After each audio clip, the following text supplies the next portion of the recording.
The views and opinions expressed on any program are those of the producers and/or the persons appearing on the program, and do not necessarily reflect the views and opinions of FRC Media, Bristol Community College, or the City of Fall River.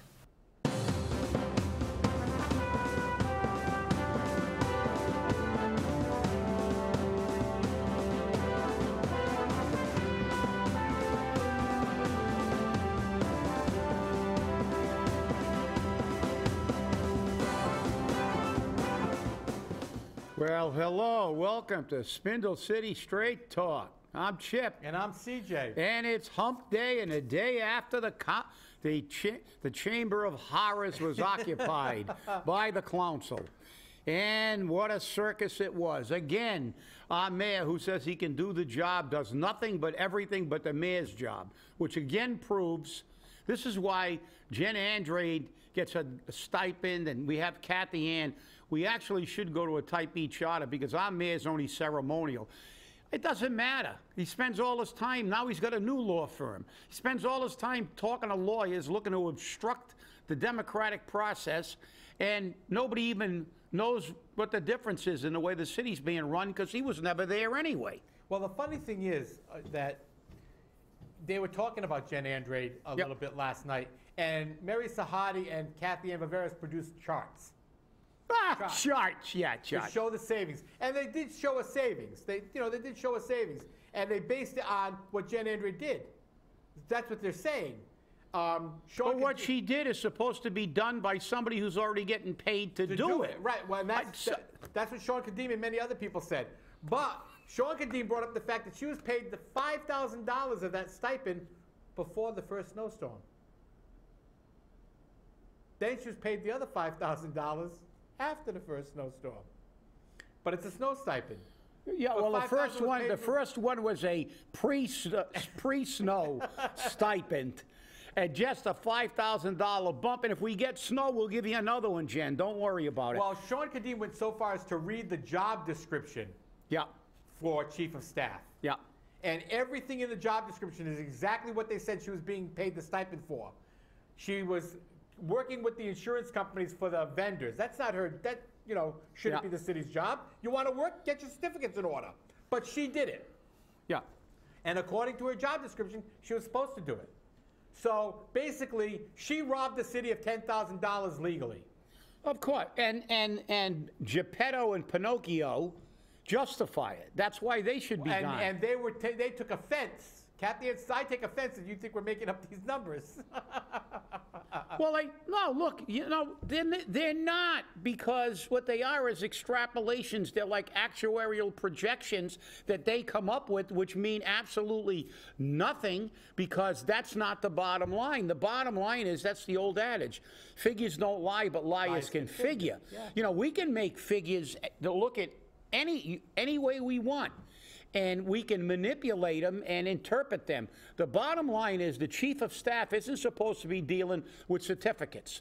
You got a guy that's in charge of the building department. You got a guy that's in charge of the plumbing. You've got these people who are paid to issue certificates, go through the process with the people, and yet we've created another position, not only a high-paying position, but we give them stipends for doing somebody else's job while that person is getting a stipend too. I mean, let's face it, John Perry is getting a stipend too for snow removal. Now you give Jen Andrade some of his duties, and you give her a stipend, and you give him a stipend, you pay him, and you pay Jen Andrade. It is absolute. Look, this city, it's a joke. People who watch this, even last night, watching the people who normally have a giant rope attached to their head for anything Jazel says, our council zombies, who were always in agreement, always object, all of a sudden last night, everybody in those seats had an epiphany. It was like God came down. It was like Moses. I expected them to produce the 10 Commandments last night. They all had an epiphany. We got Joe Camara. We're here to represent the people. Really? Where were you all the other times you were siding with the mayor and objecting? And you know why, people? Pay attention, because I'll tell you what. This was an example of how much fear you can strike in their heart when they're looking at they may get bounced. They had visions of 1995 when 5 councilors hit the door. All they knew was at Citizens Input, they were reminded that 6,000 people signed a petition.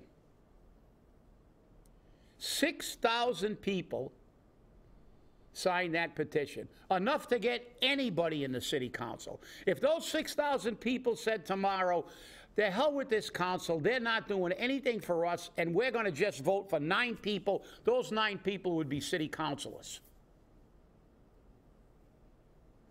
And the levers that move men, as Bonaparte said, are fear and self-interest. They fear not getting reelected, and it's self-interest to once. We should keep this tape, CJ, keep playing it over and over again. It's almost like waterboarding. But we'll play the tape to the council when they're not representing the people.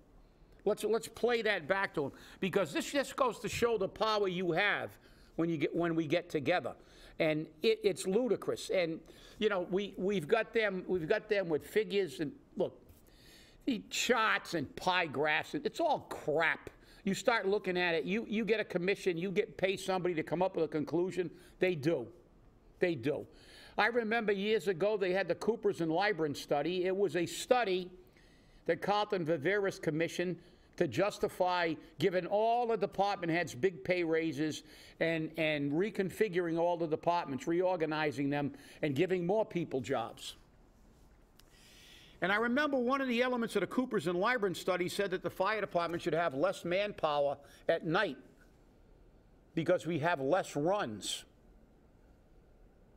Now, somebody went, oh, well, maybe we could reduce the manpower and save some money by reducing. But there was only one flaw in the interpretation of their figures. There wasn't one person in Coopers and Libran that opened up a National Fire Protection Association book and read it. Not one person was a fire professional. So nobody knew, including the city council that I went before at the time, when I told them, yeah, you're right. We don't have a lot of dumpsters and grass fires at 2 o'clock in the morning. What we do is have 90% of the large loss fires and loss of life fires because they go undetected. Most of the major fires occur at night, the ones that cost lives and property, because they go undetected. That was a statistic that was clear and cited 8 billion times in the NFPA. But the study made it seem plausible that, hey, you shouldn't have as many firefighters on at night. It's like telling the police, well, you know, you guys get more police business during the day. But what are they? Traffic issues and stuff like that. Crime normally doesn't occur in the middle of the day. Most burglars are out there under the cover of darkness and stuff, and you know, but again, it's just another situation where, you know, figures don't lie, but liars can figure. Look, Kathy Ann and Mary Sahadi are making big money. Neither of them was eligible for a full pension because they were part-time employees. Mary Sahadi with the Housing Authority and Kathy Ann as a city councilor.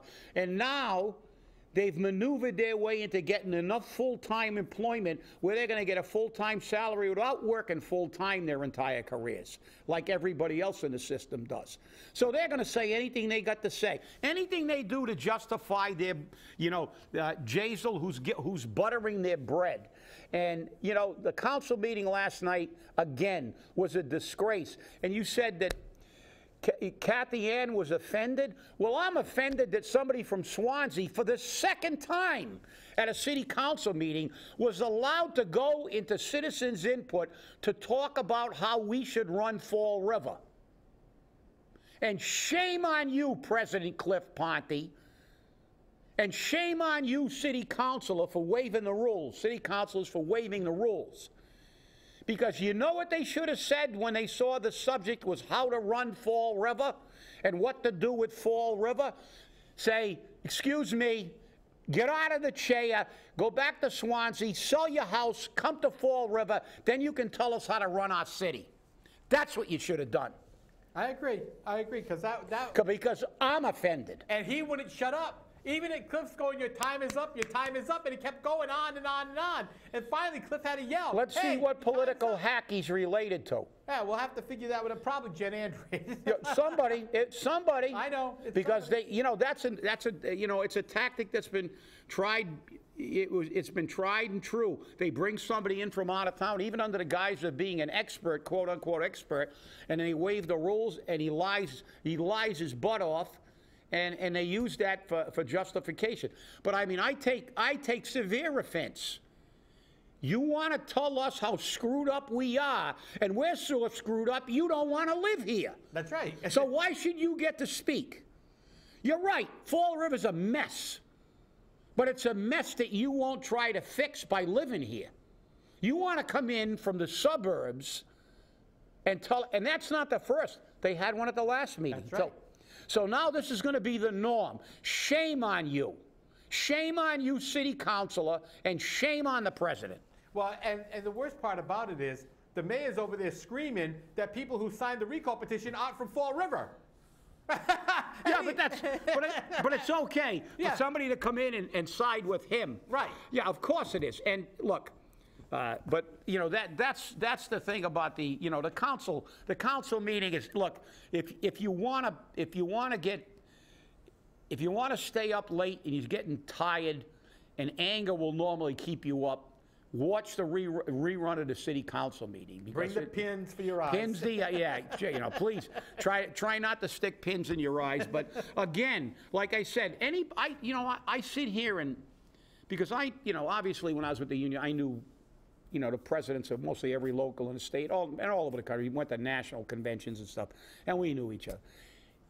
And I think of these people sitting at home maybe and watching news snippets of this, and they must go, oh my God. It was, like I said, it was like the time I was at the retirement seminar, and we were talking about a retirement issue to another board member from another community, and Christine Tetrol invited her down because Christine's very, very good, one of the best.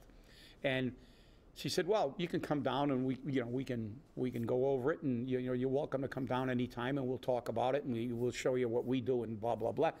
And a woman looked at her, and I've said it numerous times, but it just is an example of the way we're looked at. And she went, "Why would I ever want to go to Fall River?" Well, maybe to speak at citizens' input. I didn't have an answer. I didn't have an answer then, but I do have an answer now. Well, the next time, if I run into her again at some seminar, and she says, "Why would I want to go to Fall River?" I'll say, "Well, you can speak at citizens' input." So I don't know. It just never ends. And then the guy says he loves the city and he can do the job. He's not doing anything except creating chaos. That's what his new name is. Wasn't what movie was that where the bad guys were a member of an organization called Chaos? That was from Get Smart. There you go. That's it. Get Smart. That's it. Yeah. And it was the next thing we know. The Pinocchio and Geppetto will be talking into their shoe. Hello? Yes, okay. But Get Smart. But it's just, I mean, you can't make this stuff up, and you wonder why people look when they talk about Fall River. They go, "Oy vey." Oh. Like, oh no, not that place. Well, I'll tell you, what I thought was interesting was the fact that last night, when the city council president called for the acceptance of the recall certification, the city council was served with papers. Now listen, because this is something we know that this was a setup, and this is important for people to understand what your mayor did. Your mayor did this, okay? And he's our mayor too, unfortunately. Unfortunately, but I didn't vote for him. That's right. He sat in the audience. He sat in the chamber and waited until they called that item off the agenda. Then he proceeded to get up, walk into the city council chamber, and hand over the letters. And prior to him doing that, one of our viewers said very clearly, "I knew something was going to happen when he said it's not legal, they need to give me more time." He's a lawyer. He needs more time. They don't. And I read part of this letter, okay, because I don't have the full copy yet. But I read part of this letter, and they're saying that he can't, this is illegal because the election board isn't a full complement. It's not a quorum. Yes, it is. 3 election board members is a quorum. Yeah. I'm sorry. And they also, they also said that the 10 signatures of the original affidavit have to collect the signatures, which is not true. That's right. That is not true. We proved that in our recall. You know, everything in this objection fundamentally was thrown at us. And the thing that irritates me is he went on the radio. It's like he doesn't even remember what he said yesterday. He went on the radio and said, I am not going to do what Will Flanagan did. I am not going to do it. And they've made every single objection that they've brought has been an objection that was made during our recall. And we proved all of this is wrong. You don't need, the 10 people do not have to collect. You have to have a chain of custody, and we did. We monitored it. We knew who took the petitions. We had a handwriting expert. They questioned the validity of the signatures. They said some of them were forged. They said, look, they got over 2,000 extra signatures. I don't care if you find, you know, I think we had one instance where one of the petitioners allowed someone to sign, and they signed for their wife, so the signatures were the same, so they threw the 2 signatures out. And we didn't contest it. We had almost 5,000 signatures. So it's ridiculous. All it is a delaying tactic. And what did you say? Somebody in the audience, we were told, there was an alleged that the lawyer said he was going to throw a monkey wrench. The new lawyer, I don't know where he's getting his money from. Yeah, this new lawyer is from Quincy. Yeah, I don't know where he's getting his money from. And he's probably from Fall River in Quincy. There is a Fall River in Quincy. Yes, there is. It's F-O-R-E, though. Yeah. So it's a section of Quincy. But, you know, all this stuff, I'm looking at this thing, and it's like, God, this is the same sites. And by the way, I hope our corporation counsel isn't helping him do this, because it's not his job. No, he cannot represent the mayor in this action. That's right. He cannot do it. And that first letter was not written by the mayor. Let me find out he did, and I will personally make a complaint to the Board of Bar Overseers, which they'll throw out, saying I have no interest, but I do. I am a citizen of Fall River, and he works for me. He is my corporation counsel. And when he acts illegally, I have a right to complain, and I will complain to the Board of Bar Overseers. You know, because he's hiring outside terms. I want to know where he's getting his money from. He's getting, he's getting his paycheck, which is $5,000 every 2 weeks. Every 2 weeks, 120 grand. And plus any stipends we don't know about. That's right. That we're not aware of because they're not in the budget. But, you know, you can't afford all these lawyers. Reddington doesn't work for, like, it's not like he's not doing it pro bono, and he's not a court-appointed attorney. He's not a public defender. This guy's a high-profile criminal lawyer. This other guy obviously considers himself a specialist in this stuff, so he's going to throw a monkey wrench. But that's exactly what it is. It's a monkey wrench. And the travesty of this is he wants to throw a monkey wrench into the democratic process. And all you zombies out there that are whining, it's people's rights. Because half of you zombies signed the recall papers for Flanagan because you didn't like him. It's the people's right. We are the government. And if people want to recall this guy, as I said when we had the recall, Flanagan should have not been opposing us.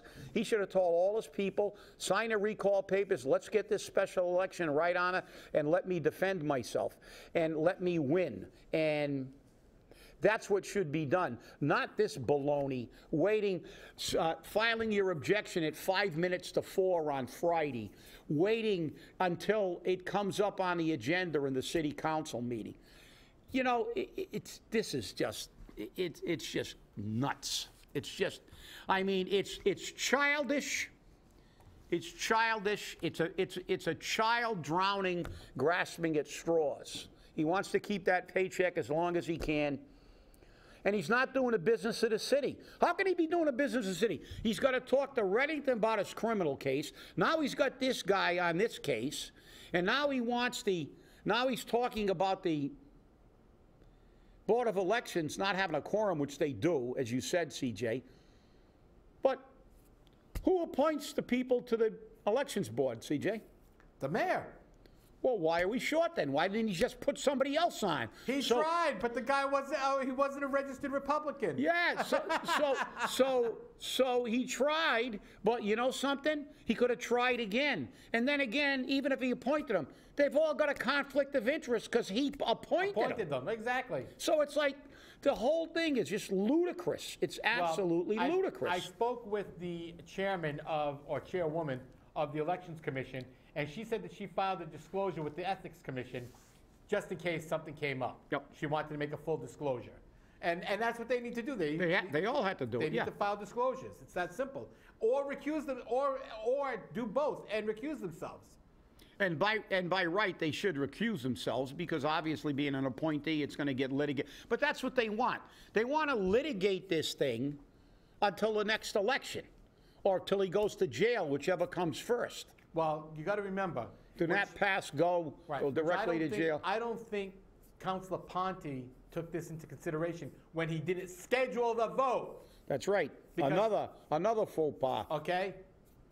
A special meeting should be called on the 27th, the day after the 5 days expires. That's right. If he doesn't resign, and schedule the election date, because the courts can't do anything until they have a date to work around. Also, the longer you wait, Mr. Council President, the worse it will be for the people, because once they hit the less than 180-day mark for the next election, they can't have a recall. Now, I don't know if that's going to stop them because this process started beforehand, but it's something to look at because you have another litigation. Right, you're going to have another issue to litigate. So you've got to make sure you set that date before the 179. It's that simple. It's just you got to look at things the way that this child is looking at it. If they miss this time, I'm going to do this. If they miss this, I'm going to do this. He's sitting there going, "Mommy, Mommy, they're trying to take my job." Yeah, which I'm not doing anyway. And you know, he cited, as I said, when you look at all these sites and you look at the signatures, everything. Oh, yeah, and we're not giving specific examples regarding his claims. Correa said, we, quote unquote, would include opinions from a handwriting expert, which that was the same thing that we got from the Flanagan, right? A handwriting expert. So then they're going to have to call in their handwriting. What is there? How many signatures are they going to? They're going to. Let's face it. They're going to have to throw out. Well, about 2,100 signatures. The mayor did indeed request copies of the voter registration cards and the books so he could have the signatures verified. The last time that was done was under the Flanagan recall, and that was 162 or 165 hours of work that the Flanagan committee had to pay for. And Liz Camara said, you're either going to pay me for it or you're not getting the information. And I think Kelly said the same thing. The current elections chairperson said, give me the check, I'll give you the information. I don't get the check, you're not getting the information. Because the mayor will probably turn around and say, I'm waiving the fee. Yeah, well, for myself, but I won't waive it. I won't waive it for C.J. Ferry if he asks for any information, or for me, of course. But look, that's crap too. You know that because you can register online. That's right. So you don't, and your signature, handwriting expert. I'll tell you what, they might dispute. What are they going to do? Oh, they also threaten. I don't even want to give an idea, but they're going to call everybody on a petition to swear under oath that they signed it. Well, guess what? My signature may be thrown out too, because if you look at my signatures, if I write fast, if I write slow, and sometimes even if I try, my signature's different. I have nerve damage in this wrist, and sometimes I can't even feel my fingers when I sign, and my signature can be, and a handwriting expert might say, oh, that's not the same. You're right. It's different. It's a little different. And everybody's signature differs to a degree. Oh, but that's why they're experts. Bull. It's crap. They're gonna nitpick, and then what are you gonna do? They're gonna try to delay it and say, well, if you want this signature, and like you signed it, and you know that person signed it, oh, now you're gonna have to inconvenience them and call them to court to swear under oath. That's baloney. Or depose them. Look, this is just like, like you said, it's a child throwing a temper tantrum because he got caught with his fingers in a pie.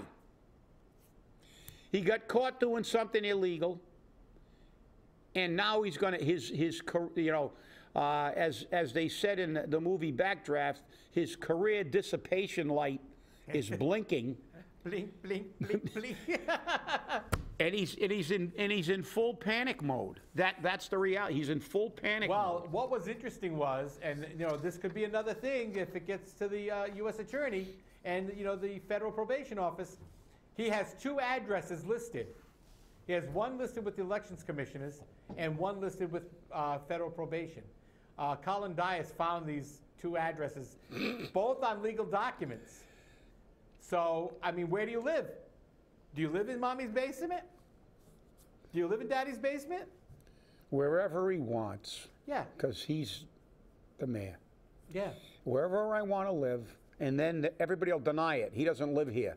Like, I know nothing. Yeah, exactly. His father said he didn't live there, but then he said he did. So I guess his father, like I said, he hasn't gone to the basement in a while. But hey, it is what it is. And like I said, if you think Fall River, I mean, look, like I said, I think it's going up. I called it a 9-ring circus. It might be a 12-ring circus. I know what the mayor's problem is, I know exactly what it is. Yes. Okay, I can't wait. Here's his problem. What we've got here is failure to communicate. That's what we have. That's right. Cool hand Jazel. Cool hand Jazel. But that's what we have.